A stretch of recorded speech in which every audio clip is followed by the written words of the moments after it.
নমস্কাৰ, মই যতীন্দ্ৰনাথ কৃষ্ণ দাস আপোনালোক সকলোকে স্বাগতম জনাইছো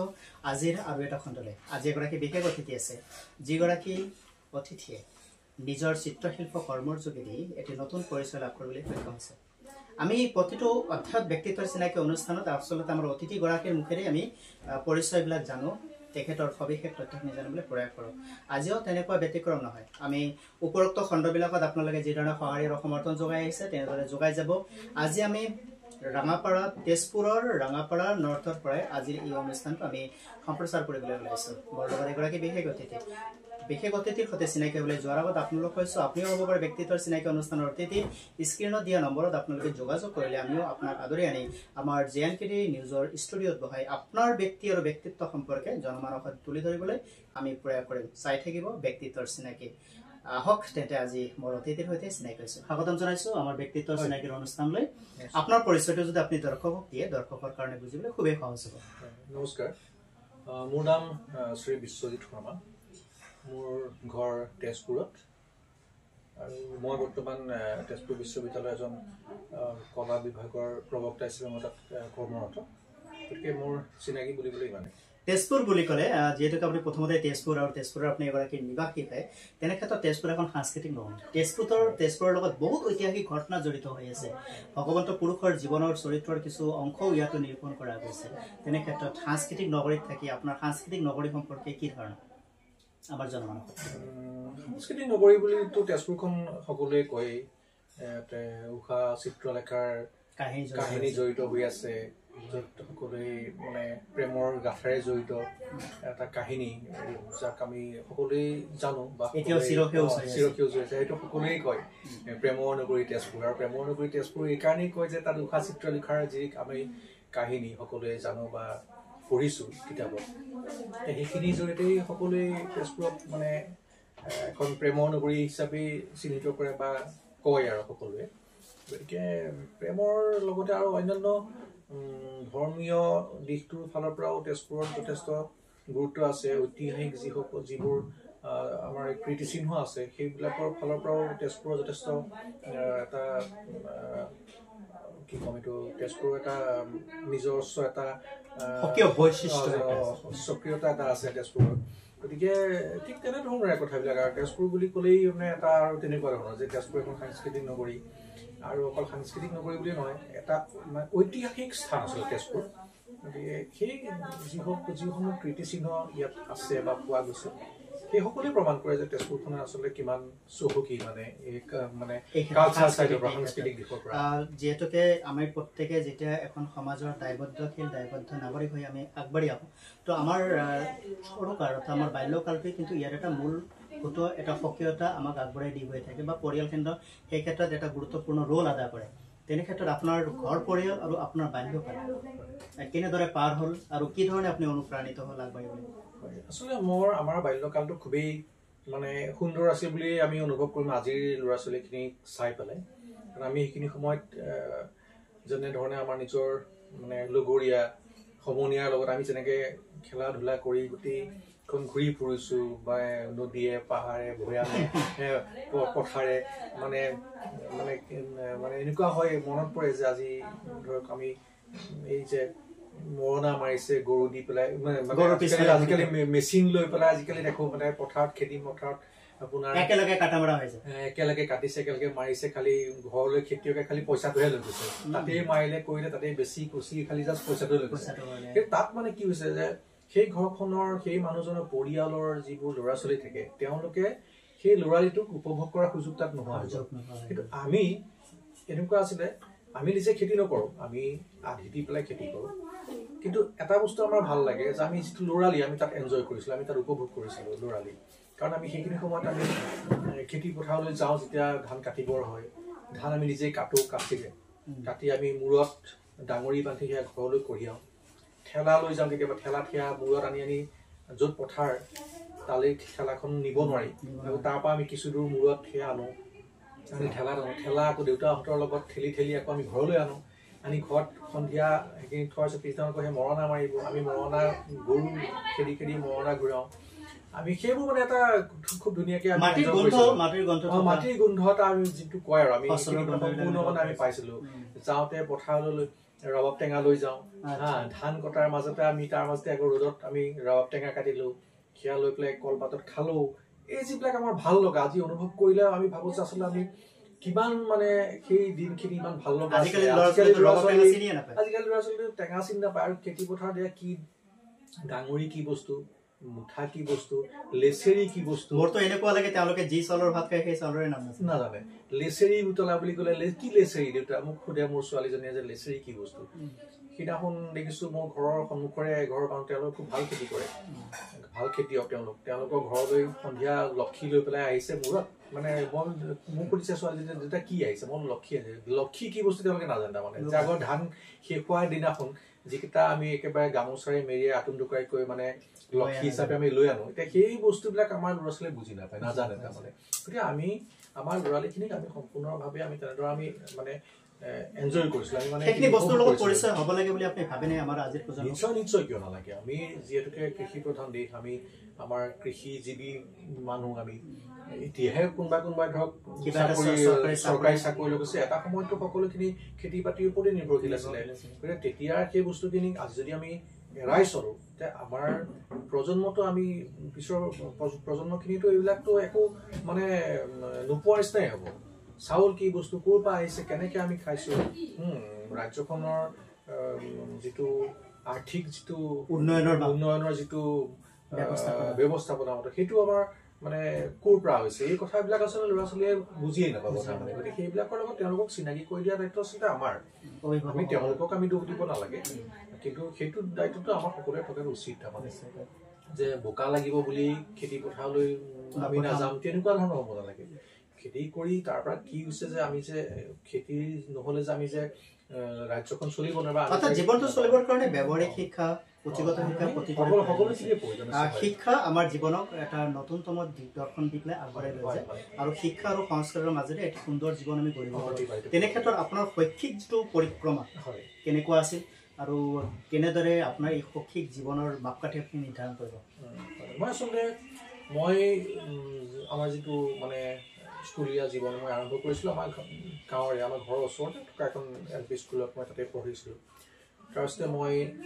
হাইস্কুল পঢ়িলোঁ মই তেজপুৰ একাডেমী স্কুলত তেজপুৰ এখন আখাৰী স্কুল 1930 চনতে স্থাপন হোৱা এখন স্কুল মই তাতে পঢ়িছিলোঁ তাৰপিছতে মই কলেজ পঢ়িলোঁ দৰং কলেজত তাৰপিছতে মই তেজপুৰ দৰং কলেজ তেজপুৰ দৰং মহাবিদ্যালয়ৰ পৰা মই তাতে পঢ়িলোঁ তাৰপিছত তাতে পঢ়ি থকা অৱস্থাতে মই আচলতে মোৰ এজন বন্ধুৰ সংস্পৰ্শত আহি পেলাই মই মানে ছবি অঁকাৰ প্ৰতি এটা আকৰ্ষিত হ'লোঁ আৰু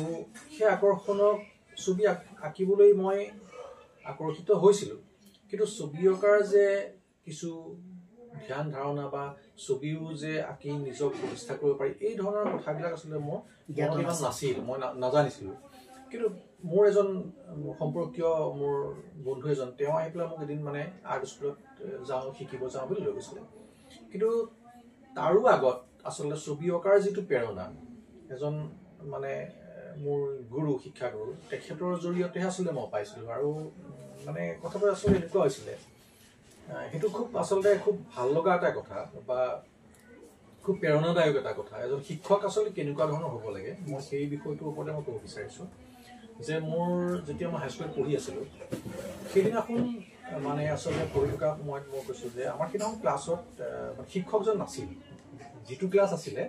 সেই ক্লাছৰ শিক্ষকজন নাছিল নথকাৰ কাৰণে কি হ'ল আমি আচলতে গোটেইখিনি আৰু সহপাঠী গোটেইখিনি আমি মানে ক্লাছ ৰুমটোত খুব এটা হুলস্থুল কৰি আছিলোঁ মানে হুলস্থুল কৰি থাকোঁতে মানে কি হ'ল তেতিয়া আমাৰ যিটো ৰুম ক্লাছ ৰুমটো তাৰ পৰা মানে যিটো টিচাৰ্ছ কমন ৰুমটো সেইটো প্ৰায় সন্মুখা মানে দেখা পাইছিল সেইখিনি সময়তেই এজন টিচাৰ তেখেতে যথেষ্ট বয়স হৈছিলে তেতিয়াই মানে তেওঁ ধুতি পিন্ধে দেই ধুতি আৰু পাঞ্জাবী পিন্ধে তেতিয়া স্কুলবিলাকৰ এটা ছাবজেক্ট আছিলে এটা বিষয় আছিলে বিষয়টো আছিলে কাৰ্পেণ্ট্ৰি তেওঁ কাৰ্পেণ্ট্ৰি টিচাৰ আছিলে আৰু কেতিয়াবা তেওঁ অসমীয়াটো পঢ়ায় তাৰপিছত তেওঁ মানে 15 মিনিটমান ক্লাছটো যোৱাৰ পিছত তেওঁ আহিলে আচলতে ক্লাছত তেওঁ আছিলে তেওঁ ক্লাছলৈ আহি পেলাই তেওঁ মানে ক্লাছ ৰুমত সোমাই পেলাই কৈছে যে তহঁতে ইমান চিঞৰ বাখৰ কৰি আছ কিয় আমি চবেই কৈছোঁ আৰু ছাৰ নাই তেতিয়া তেখেতে কৈছে ছাৰ নাই কাৰণে তহঁতে উৎপাত কৰি আছ ছাৰ নাই পঢ়াটো নাই কিবা এটাতো কৰি থাকিব পাৰ তেতিয়া আমি মানে চবেই চিঞৰিছোঁ যে কি কৰিবি ছাৰ তেতিয়া কৈছে তহঁতক কৰিবলৈ একো নাই নেকি মানে ছাৰ নাই কৈছে তেতিয়াহ'লে এটা কাম কৰ, তহঁতে যদি একো নাই তেতিয়াহ'লে তহঁতে এটা ছবি আঁক। তেতিয়া আমি ক'লো ছাৰ ছবি আমি আঁকিব নাজানো। তেতিয়া তেওঁ ক'লে যে ছবি যদি আঁকিব নাজানো কেনেকৈ আঁকিবলৈ মই তহঁতক দেখুৱাই আছে। তেতিয়া তেওঁ চকডাল ল'লে, লৈ পেলাই বৰ্ডলৈ গ'ল, গৈ পেলাই বৰ্ডত তেওঁ মানে এটা ৰঙালাও আঁকিছে দেই, মোৰ আজিও মনত আছে, 1989-97 চনৰ কথা। তেওঁ এটা ৰঙালাও আঁকিছে, এটা জিকা আঁকিছে আৰু এটা পানীলাও আঁকিছে। আঁকি পেলাই আমাক কৈছে, ঐ চা তহঁতে এই যে ছবি যে আঁকিছো কেনেকৈ আঁকিছো চা। তেতিয়া কৈছে মই যোৱাকালি মই বজাৰলৈ গৈছিলোঁ, বজাৰলৈ যাওঁতে মই বজাৰত বেপাৰীবিলাকে তলত ৰঙালাও, জিকা, ভোল, লাও এইবোৰ মানে মই সজাই সজাই থৈ দিয়া মই দেখা পালোঁ। দেখা পাই মই তাৰে ফটো এখন উঠাই লৈ আহিলোঁ আৰু আহি পেলাই আজি তহঁতৰ আগত মই আঁকিছোঁ। ফটো মানে মই কেমেৰা লৈ যোৱা নাই, মই কেমেৰাত ফটো উঠাই অনা কথা মই কোৱা নাই, মই চকুতেই ফটো এখন উঠাই লৈ আহিছোঁ। মই চকুত ফটোখন উঠাই লৈ আহিছোঁ আৰু সেই চকুত ফটোখন উঠাই আনি পেলাই আজি মই তহঁতৰ আগত আঁকিছোঁ। আৰু ছবি তেনেকৈ আঁকে, চকুত প্ৰথমতে বস্তুটোৰ যিটো আকৃতি সেইটো আনি ল'ব লাগিব, তেতিয়া সেই বস্তুটো হাতখন সেইমতে ঘূৰিব, তেতিয়াহে ছবিখন আঁকিব পাৰিম। গতিকে মই চকুতেই সেই ছবিখন লৈ আহিছিলোঁ আৰু আজি তহঁতৰ সন্মুখত আঁকি মই দেখুৱাইছোঁ। তহঁতে এতিয়া এখন চালি, তহঁতে এতিয়া এখন ছবি আঁকিব লাগিব। আমি কৈছোঁ ছাৰ কি ছবি আঁকিম? তেতিয়া ছাৰে কৈছে তহঁতে এখন কটাৰী আঁক। কটাৰী আঁক, নেলিয়া কটাৰী। মোৰ নেলিয়া কটাৰী কি আমিতো শুনি পোৱা নাই নেলিয়া শব্দটো। কৈছে যে লোহাটো আঁকিলে নহ'ব, তাতে তহঁতে কাঠৰ নালডালে যে লাগি থাকে, নালডালে সৈতে কটাৰীখন আঁকিব লাগিব, তেতিয়া এখন নেলিয়া কটাৰী হয়। অকল লোহাটো আঁকি থলে নহ'ব কটাৰীখন। আৰু ঠিক আছে আঁকিম। তেতিয়া মানে মোৰ এখন সৰু ইমানখন বহি আছিলে, তেতিয়া অক্সফৰ্ড কোম্পানীৰ এটা বহি আহে, তেনেকুৱা এখন বহি মোৰ আছিলে আৰু সেই বহিখনকে মই লৈ পেলাই খুব যত্ন কৰি মানে মই নাজানো তথাপিতো মানে চেষ্টা কৰিছোঁ যে ছাৰে কোৱা ধৰণে এখন কটাৰী আঁকিব পাৰে। হাৰ্ডলি 20 মিনিটমান আছিলে ক্লাছটো শেষ হ'বৰ কাৰণে। মই সেই কটাৰীখন আঁকিলোঁ, আঁকি পেলাই ছাৰক মই দেখুৱাবলৈ গ'লোঁ আৰু বেলেগ বেলেগ ল'ৰাবিলাকেও গৈ দেখুৱাইছে আৰু প্ৰত্যেকে দেখুৱাইছে। দেখুৱাতে চবৰে চালে, চাই মেলি লাষ্টত কি কৰিলে মোৰ কটাৰীখনকে ছাৰে চালে। চাই পেলাই যেতিয়া চাইছে ছাৰে, মোৰ দেখি মানে মোৰ ভয় লাগিছে, মই ছাৰে আজি মোক পিটিব কি আঁকিলি বুলি। তাৰপিছত ছাৰে চাই পেলাই মোক কৈছে এইখন কোনে আঁকিছোঁ? তেতিয়া মই ক'লো ছাৰ মই আঁকিছোঁ, ভয়ে ভয়ে কৈছোঁ যে মই আঁকিছোঁ। ছাৰে তেতিয়া কৈছে এইখন ছবি একদম মানে চবকে দেখুৱাইছে আৰু বহিখন, কৈছে চবেই আঁকিলি কটাৰী, কিন্তু এই বিশ্বজিতে অঁকা ছবিখন মানে ভাল হৈছে, কটাৰীখন ভাল হৈছে দেখিবলৈ। মোৰতো বিৰাট চিন্তা মোৰ, বা মইতো ভয় খাই আছিলোঁ। ছাৰে মোক চবৰ আগতে ইমান ধুনীয়াকৈ মানে দেখুৱাই পেলাই যেতিয়া কৈ দিলে যে বিশ্বজিতে অঁকা ছবিখন ভাল হৈছে, মোৰ মানে বিৰাট ভাল লাগিছে আৰু যে মই মানে ইমান ফূৰ্তি পাইছোঁ মানে। তাৰপিছত ছাৰে 10ৰ ভিতৰত এনেকৈ 6 নম্বৰ এটা দি এটা শুদ্ধ চিন দি দিছে দেই ছবিখনত। মই 10ৰ ভিতৰত 6 পালোঁ আৰু লগতে যে ল'ৰা ছোৱালী যে দেখুৱালে সেইদিনাখন মানে মোৰ মানে এটা সাংঘাতিক এটা মোৰ ভাল লাগিলে, অনুপ্ৰেৰণা সাংঘাতিক। আৰু তাৰপিছতে সেই ছবিখন অঁকাৰ পিছত যেতিয়া ছাৰে মোক প্ৰশংসা কৰিলে, তাৰপিছৰ পৰা মোৰ ছবি অঁকাৰ মানে আৰম্ভ। মোৰ প্ৰথম ষ্টেপ এইটো মানে ছাৰে মোক যিদিনাখন মানে সেই ক্লাছটোত মানে মোৰ সেইটো। এতিয়ালৈকে বিশ্বজিৎ শৰ্মা ছবি অঁকাৰ এই দুনিয়াখনত নিজকে কিমান সফল বুলি ভাবে? আচলতে চাওক, এইটো বিষয় সফল বুলি ক'ব ঠিক নোৱাৰি, মানে ইয়াৰতো কোনো শেষ নাই। তথাপিতো মই এটা কথাই মই অনুকিয়াম যে এই যে মই ক'লো ছাৰজনৰ কথা, ছাৰৰ সেইদিনাখনো সেই ক্লাছটো যদি মই নকৰিলোহেঁতেন বা সেইদিনাখন যদি মই প্ৰেজেণ্ট থাকিলোহেঁতেন, আজি হয়তো আপুনি যেনেকৈ আজি মোক দৰ্শকসকলৰ সন্মুখত চিনাকি কৰি দিছে যে এজন চিত্ৰশিল্পী বুলি, হয়তো আজি মই বিশ্বজিৎ শৰ্মা সেই চিত্ৰশিল্পীজন হিচাপে মই চিনাকি দিব নোৱাৰিলোহেঁতেন। কাৰণ ছাৰৰ সেইদিনাখন সেই ক্লাছটো কৰাৰ কাৰণে যে আজি মই ছবি শিকিবলৈ অনুপ্ৰেৰণা পালোঁ আৰু সেই ছবি শিকাৰ জৰিয়তেই ছবি শিকি আজি মই ভাৰতবৰ্ষৰ এখন আগশাৰীৰ শিক্ষা অনুষ্ঠান তেজপুৰ বিশ্ববিদ্যালয়ৰ সেই গেটখনৰ ভিতৰত সোমাই সেই তাত যে মই তাৰ ল'ৰা ছোৱালীক মই এটা ক্লাছ কৰাবলৈ যিটো মই সুযোগ পালোঁ, সেই সুযোগটো হয়তো মোৰ জীৱনত কেতিয়াও নাহিলে। আপুনি তেজপুৰ ইউনিভাৰ্চিটি বুলি কোৱাৰ লগে তেজপুৰ ইউনিভাৰ্চিটি আচলতে আমাৰ প্ৰাণৰ স্থান নহয়। আমি তেজপুৰ ইউনিভাৰ্চিটিত নগ'লেও কিন্তু শব্দটো শুনাৰ লগে লগে আমি এটি সাহস, এটি উৰ্জা পাওঁ আৰু ইয়াৰ পৰা শত সহস্ৰ জীৱন গঢ়ি উঠিছে। বিভিন্নজনে বিভিন্ন দক্ষতাৰে নিজক তেখেতসকলে সমাজৰ দায়বদ্ধশীল নাগৰিক হিচাপে কাম কৰি গৈ আছে। তেজপুৰ ইউনিভাৰ্চিটিৰ ক্ষেত্ৰত আমাৰ মাজত বহুতখিনি দি থৈ গৈছে। আপুনি এগৰাকী তেজপুৰৰ চিত্ৰশিল্প বিষয়ত এগৰাকী প্ৰবক্তা হোৱাৰ উপৰিও ইউনিভাৰ্চিটিখনৰ যদি আমি এটা সক্ৰিয়তাৰ কথা জানিব বিচাৰোঁ যে কোনটো বিষয় বেছিকৈ ইউনিভাৰ্চিটিটোৱে গুৰুত্ব দিয়ে যিটো গুৰুত্ব তাত আমাৰ এটা সুন্দৰ জীৱন সমাজখনক উপহাৰ হিচাপে আমি লাভ কৰোঁ তেজপুৰ বিশ্ববিদ্যালয় আচলতে মানে শিক্ষা ব্যৱস্থা বুলি ক'লে সকলোৱে জানে যে তাত মানে এটা গুণগত মানদণ্ডৰ এটা শিক্ষা তাত প্ৰদান কৰা হয় আৰু তাতে সেই শিক্ষালৈ আজি ভাৰতবৰ্ষতেই নহয় মানে ভাৰতৰ বাহিৰতো ইভেন আমাৰ যি মাজতে স্পেচ চেণ্টাৰত আমাৰ যিটো ভাৰতৰ যিটো মহাকাশ গৱেষণা কেন্দ্ৰত আমাৰ ইছৰো যি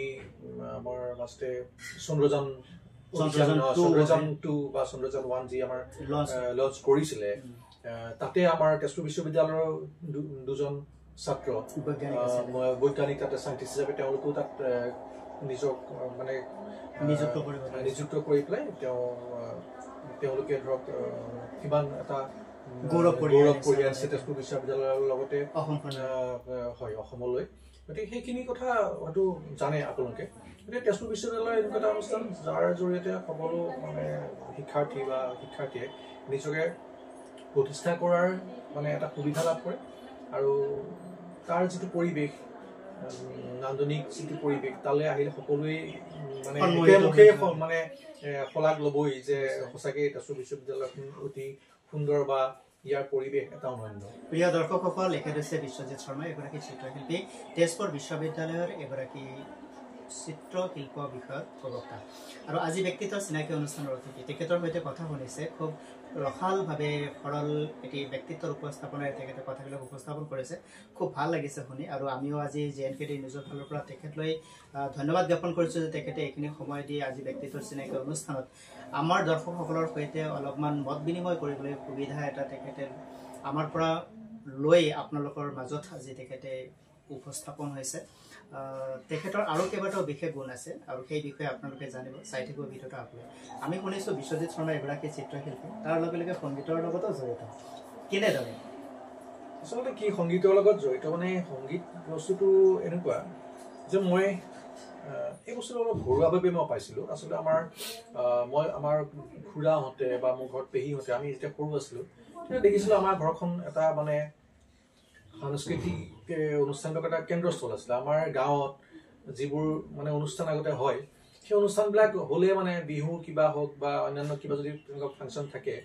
আমাৰ ঘৰৰ কাষতে এটা মঞ্চ এটা আছে তাতে প্ৰগ্ৰেমবোৰ হয় আৰু আমাৰ ঘৰখনতে মানে কি হয় সেই তাৰ গোটেই মানে আখৰাবিলাক আমাৰ ঘৰখনতে হয় গতিকে আমি সৰুৰ পৰাই মানে দেখি আছিলোঁ তাতে যে ঘৰখনত মানে কেনেকৈ তাবলা বজায় কেনেকৈ হাৰমনিয়াম বজায় গান চান কেনেকৈ গায় এইবোৰ বস্তুবিলাক আমি মানে মই সৰুৰ পৰাই দেখিছোঁ লাহে লাহে এতিয়া সেইবোৰ কমি গৈছে সকলোৰে ব্যস্ততা বাঢ়ি যোৱাৰ কাৰণে কিন্তু তথাপিতো এই বস্তুটো মানে ঘৰখনত যিহেতুকে আমাৰ খুৰাহঁতৰ পেহীহঁতৰ আছিলে হয়তো সেইটো কাৰণেই অলপ জেনেটিকেলি মানে অকণমান মোৰলৈকো আহিছে বুলি মই ভাবোঁ না মই যেতিয়া আহি সোমাইছিলোঁ আপুনি যেতিয়া গীটাৰত আঙুলি বোলাই আছিল তেতিয়াই মই অনুভৱ কৰিছোঁ যে নিশ্চয় আপুনি সংগীতৰ লগত জড়িত কাৰণ সংগীতৰ লগত জড়িত নোহোৱা মানুহে গীটাৰত ইমান সহজত হাত নিদিয়ে তেওঁলোকৰ সেইখন সাহসে নাই গতিকে আজি আমি দৰ্শকৰ কাৰণে অলপমান শুনিব বিচাৰিম যদি গীটাৰটোলৈকে আমি আনি গীটাৰখন বাৰু গীটাৰ মই ইমান ভালকৈ বজাব নাজানো কিন্তু মানে হৈছে কি যে কোনোবাই বজাই থাকিলে গীটাৰখন মানে কিবা এটা বজাই থাকিলে মোক ফটকৈ কোনোবা এটা গান মানে মোৰ মনলৈ আহি যায় গীটাৰখন বজাই থাকিলে যে গানৰ লগত বিশেষকৈ মই মানে খুব ভাল পাওঁ জয়ন্ত হাজৰিকাৰ গানসমূহ দেই আৰু জয়ন্ত হাজৰিকাৰ নিজেও এজন ভাল গীটাৰিষ্ট আছিলে আৰু তেওঁৰ গানবোৰত প্ৰায় গীটাৰটোৱে মেইন থাকে গতিকে মই গীটাৰ মানে কোনোবাই বজাই থাকিলেও মোৰ ফটকৈ জয়ন্ত হাজৰিকাৰ কোনোবা এটা গান মানে মনলৈ আহি যায় এতিয়া ভাবিলো কোনোবাই সন্মুখত গীটাৰ বজাই আছে আপুনি জয়ন্ত হাজৰিকাৰ এখন গান গাই আছে জয়ন্ত হাজৰিকাৰ গীতসমূহ ভাল পাওঁ জয়ন্ত হাজৰিকাৰ বহুতকেইটা গানেই মই ভাল লাগে মোৰ শুনি পেলাই তাৰ ভিতৰতে আপোনাৰ কেতিয়া কি শুনাও বাৰু জয়ন্ত হাজৰিকাৰ গীত এটা গাই পেলাই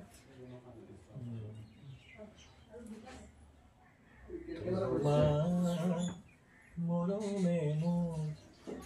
দেহ তুলিলে ধূল বুকু দিলে যে মোৰ কি যে মিঠা মিঠা কেনেকৈ কি যে হৈ গ'ল কলিতি কুকুমে উৰবি উপচি গ'ল কি যে ভাল লগা তোমাৰ মৰমে ফুলে কৈ বতাহক লাহেকৈ কি কৰিলা বতাহেও সুধিছে ফুলকে কি কৰিলা গোপন ফাগুনে যে লুকাই আহিছে খুলি গোপনতা তোমাৰ মৰমে জয়ন্ত হাজৰিকাদেৱৰ প্ৰতিটো গীত আমাৰ শৰীৰত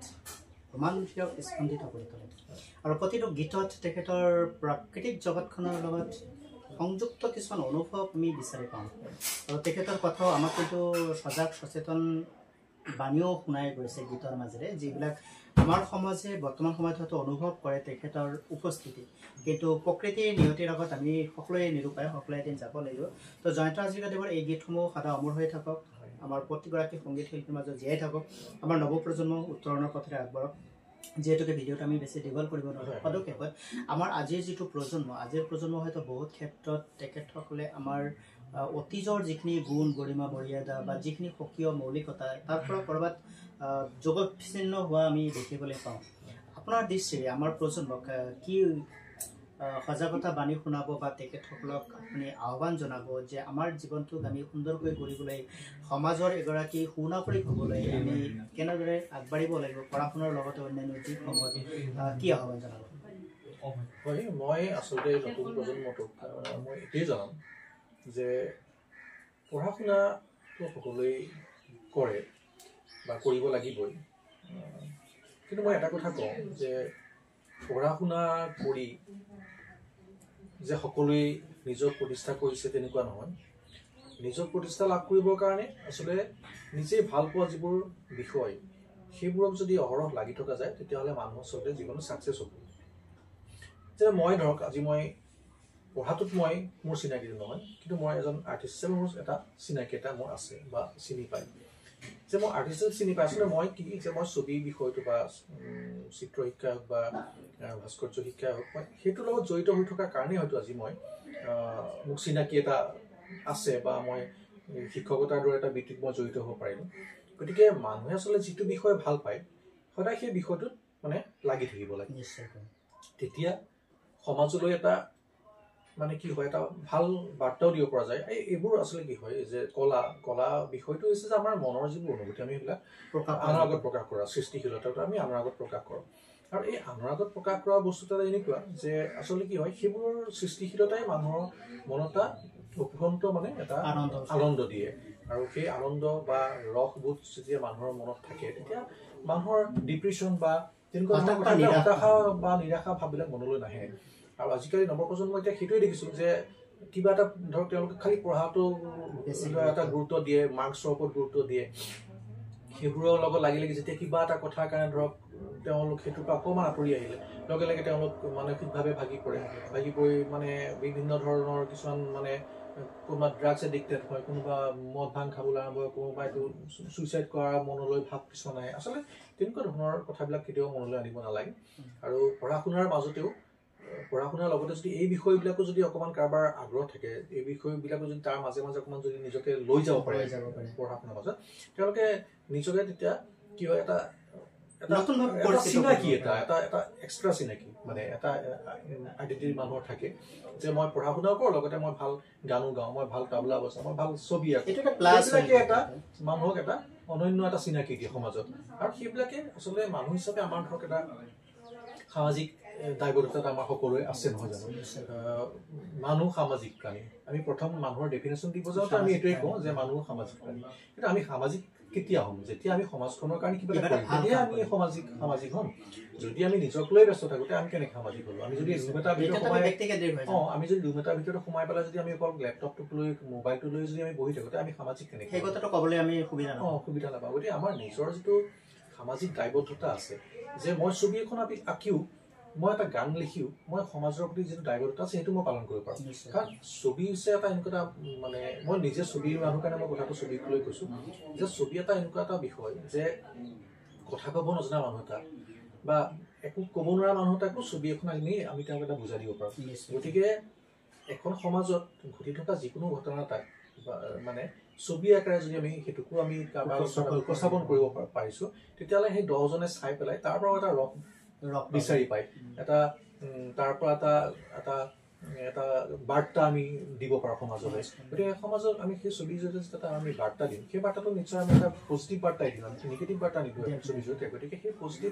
বাৰ্তাটো যদি 10জন মানুহে পায় আমিতো তেওঁ এটা সমাজৰ প্ৰতি এটা দায়বদ্ধতা আমি পালন কৰাৰ নিচিনাই হয় গতিকে সেই বস্তুখিনি তাৰমানে আচলতে মানুহৰ লাগে আৰু প্ৰিয় দৰ্শকসকল ছবিয়ে কথা কয় মনৰ অনুভৱক আমি ছবিৰ মাজেৰে চিত্ৰৰ মাজেৰে প্ৰকাশ কৰিব পাৰোঁ সমাজলৈ এটা বাৰ্তা দিব পাৰোঁ আৰু সেই কৰ্মটোকে কৰি আছে আজিৰ অতিথি বিশ্বজিৎ শৰ্মা ডাঙৰীয়া তেখেতৰ চিত্ৰশিল্পই আজি এটি নতুন চিনাকি লাভ কৰিবলৈ সক্ষম হৈছে কথা এখন আছে যে সৎ সংযোগ ব্যৱস্থা সদ্ভাৱনাৰ পৰাই সমাগত হয় তো তেনেকুৱা এটা সময়ত আমি আজি উপস্থিত আছোঁ ভাল লাগিল ব্যক্তিত্বৰ চিনাকি অনুষ্ঠান এইখিনি সময় দিয়াৰ কাৰণে ধন্যবাদ জ্ঞাপন কৰিলোঁ আৰু আপোনাৰ এই যিটো চিত্ৰশিল্পৰ যাত্ৰা সেয়া এটা অনন্য সৃষ্টি হওক অসমৰ এগৰাকী উজ্জ্বল ফুটাতৰাৰ দৰে আপোনাৰ চিত্ৰশিল্পৰ এই কৰ্মক্ষেত্ৰত আপোনাৰ নামটো জিলিকি থাকক আমি JNPD নিজৰ ফালৰ পৰা আপোনালৈ শুভকামনা জ্ঞাপন কৰিছোঁ আপোনালৈ ধন্যবাদ আপোনালোককো ধন্যবাদ থাকিল প্ৰিয় দৰ্শকসকল আপোনালোকে ইতিমধ্যে চাই আছিলে ব্যক্তিত্বৰ চিনাকি অনুষ্ঠানৰ আজি মোৰ অতিথি বিশ্বজিৎ শৰ্মা ডাঙৰীয়াৰ মনৰ অনুভৱৰ লগতে তেখেতৰ ৰসাল ব্যক্তিত্বৰ কথাখিনি আপোনালোকে জানিলে ইয়াৰ পৰা নিশ্চয়কৈ আপুনি এটা কথা অনুভৱ কৰিব পাৰিব যে আমি কৰিব নোৱাৰা কাম একো নাই মনত মাত্ৰ দৃঢ়তাৰে মনত বান্ধিলে আগবাঢ়িলে আমি কৰিব পাৰোঁ চিত্ৰশিল্পৰ যোগেদিও আমি সমাজখনত এটা ইতিবাচক বাৰ্তা প্ৰেৰণ কৰিব পাৰোঁ শিক্ষাৰ লগতে আদাৰ্ছ এক্টিভিটিজ যদি আমি থাকে আদাৰ্ছ কাৰিকুলাম এক্টিভিটিছৰ প্ৰতি যদি আমাৰ ল'ৰা ছোৱালীক আগবঢ়াই নিব পাৰোঁ তেনেহ'লে মোবাইল পেণ্ডেমিকৰ দৰে এডিকশ্যনৰ যদি যি ধৰণৰ ঘটনা আজি ঘটিছে হতাশাই নিৰাশাত গুচি গৈছে তেখেতসকলে সৰু কথাত যেতিয়া কিবা এটা বস্তু নোপোৱা হৈ যায় তেতিয়া তেওঁলোকে ভাগি পৰে সেই মনোবল ভাঙি যোৱা মনোবলক কিন্তু অন্যান্য কাৰিকুলাম এক্টিভিটিছত যেতিয়া তেখেতসকলক আমি আগবঢ়াই দিওঁ অভিভাৱকসকলে এই ক্ষেত্ৰত গুৰুত্বপূৰ্ণ ভূমিকা ল'ব লাগিব তেনেহ'লে কিন্তু তেখেতসকলক আমি প্ৰকৃত অৰ্থত দেশৰ এগৰাকী মানৱ সম্পদকে গঢ়ি তুলিব পাৰিম আহক তেনেহ'লে হাতে হাত ধৰি সামাজিক দায়বদ্ধতাৰ বোধ নিজৰ হৃদয়ত জগাই তুলি সৰু কামেৰে জীৱনৰ সুখানুভূতি লাভ কৰোঁ ধন্যবাদ